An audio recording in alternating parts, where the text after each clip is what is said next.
6 Agartala আমচাইwa BJP বাতাইনাय Ashok सिंहानि तैदल मंगबाय स्रांसालो 5 नং वार्डनि 11 नং बोर्डनो तैवे कायसा पान्दा खलायजाखा bye इलेक्शनो BJP कप्लाय अंगनाय हनै शाखा बातायनाय अशोक सिंहा आवायमुं चेंगै बोटार रगनि हामजाक मुं काहाममान कहनैबो शाखा सकांनि सलायतैबो गोबां बोट बाय कप्लाय अंगानो बीजेपी नि नाहारमुं हनै सावै खानारखा अशोक सिंहा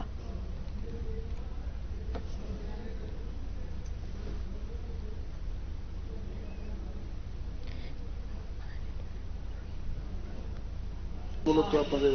সবার বিষয়টা কি কারণে করেছে না, এটা তো আমাদের বুথ সভা কর্মীদের সঙ্গে আলোচনা করব। তবে এমনিতে প্রচার শুরু করার দিন থেকে আজ পর্যন্ত আমি যেটা দেখলাম আর বুঝলাম যে বিজেপির জয় অবশ্যম্ভাবী, কারণ অধিকাংশ মানুষ চায়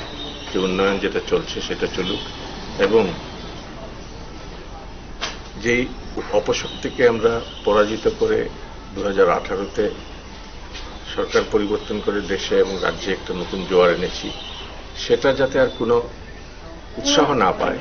সেজন্য আমাদের এই ইলেকশনটা বাই ইলেকশনটা। আদারওয়াইজ বাই ইলেকশন সরকার পরিবর্তন করে না, কিন্তু আমাদের এটা জরুরি। এই ইলেকশনটা শুধু জেতা নয়, আগের চাইতে বেশি মার্জিনে জেতা এই জন্য জরুরি যে আমরা মানুষকে একটা মেসেজ দিতে চাই যে মানুষ আমাদের পক্ষে আছে। এটা যখন মানুষ বুঝবে তখন আরো উৎসাহের সঙ্গে মানুষ কাজ করবে, সেটাই আমাদের স্বপ্ন।